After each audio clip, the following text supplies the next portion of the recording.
po pala si Robert Flores. Isa po akong bantay sa palaisdaan. Nag-umpisa po akong namlaisdaan 2000 hanggang ngayon po tuloy-tuloy na. Nagpakain po ako ng 19,600 bags tate feeds. Tapos po naka-harvest po ako ng 540 tons. Napit namin po yung FCR namin, lumabas po 0.9. Ganun lang yung FCR namin. Ang ano kasi, sa ganyan, minsan, gusto pang kumain, hindi namin pa talaga ibibigyan. Kasi ayos naman yung pinapakain namin pinsa, yung tate, para masustansya ba. Kaya kahit konti lang yung pakakain namin, lalaki, tataba yung isda. Halos ano lang, feeding, mula kami primas, pre-starter, tapos starter, grower. Yun. Wala na kaming ibang pinapakain, tate lang talaga. Maraming talagang ayaw maniwala sa 0.9 namin. Bago kami nagtate, nung ibang feeds yung ginagamit namin, mataas yung FCR namin. 2. Nung nagtate na kami, bumaba, naging 0.9. Kaya ganun nagandaan yung tate para sa amin. Ano kasi, yan, pagka konti yung pinakain mo, malaki yung kita mo. Nasa feed kasi yan eh. Pagka pangit yung feeds, malaking gastos mo. Marami kang pinakain eh. Kami po, nagsasampling kami kada 1 week eh. Pagka po nakikita namin nag-i-improve, lumalaki, steady kami sa, halimbawa, 100 araw. Steady muna kami sa 100 bags. Pagka hindi lumalaki sa 100, dagdag kami. Saka po akong namamlaisdaan, kailangan siguraduhin yung maganda yung makuha yung similya para sigurado lalaki. Tapos pangalawa, kailangan maganda yung makuha yung feeds, katulad ng tate. Pangatlo, kailangan palaging maganda yung tubig.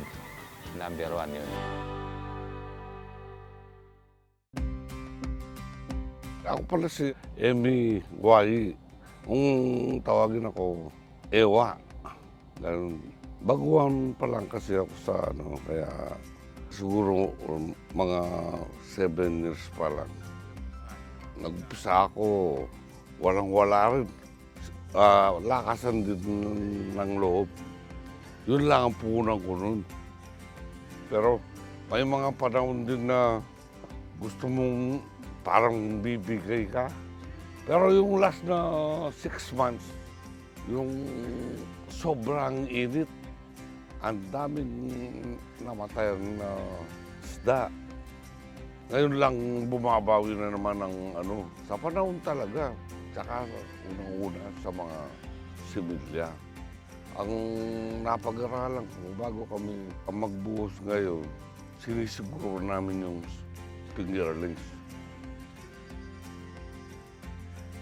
Pag panahon na ng tag-init, kung umpisang December, kung maghuhulog ka ng December, January, hanggang bago tagulan, inuhulugan ko na lang ng 60 per hectare.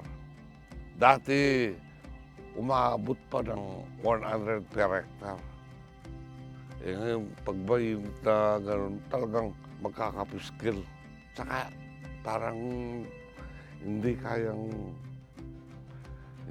palakihin. Marami kang napabuhay, marami kang ipapakain. Hindi ka naman aabot doon sa 5 months, 6 months na matatapos ka.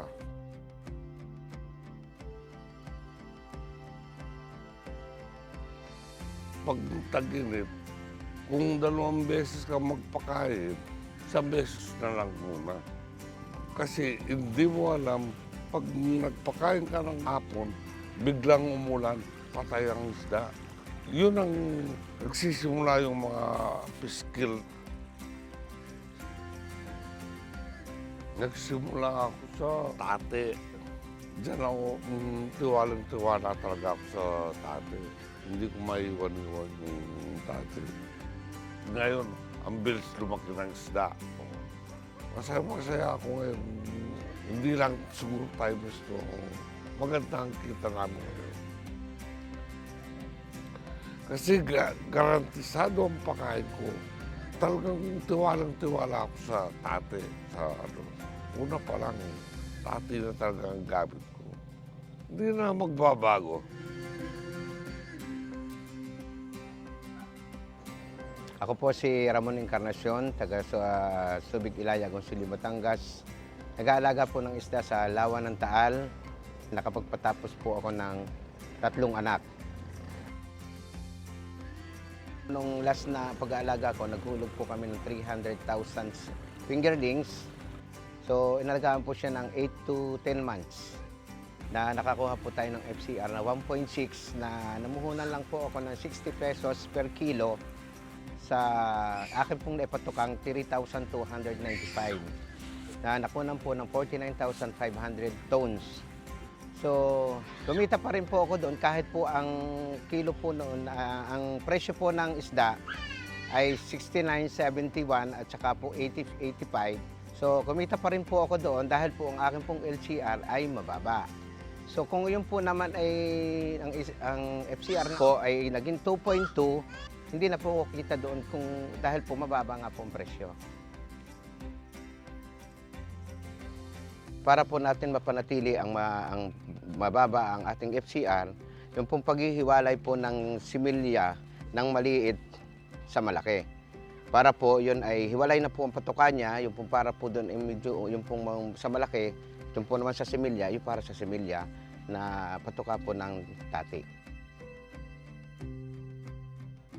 Ang naranasan po namin sa pag-aalaga po ng isda na ang amin pong gagamitin na patuka ay Tati Aqua Feeds. Maganda po talaga ang Tati Aqua Feeds. So, siyan po naman ay naharvest din ng 6 months.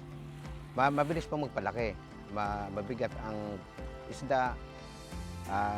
Sa ganun pong 6 months ay meron pong laki ng 2 pieces per kilo. 2, 3, 4. So, kaya po ako nagpupus na mag-alaga ng isda kasi po malaki pong katulungan sa isang pamilya na mayroon kang pagkukunan, lalo nga po kayo magandang kita. Dahil nga po magandang patuka ang aming ginagamit. So, payo ko lang po sa mag-aalaga, gamitin nyo na po ay Tati Aqua Feeds. Talaga pong ginagaranteriya ko po na maganda po patuka ang Tati Aqua Feeds.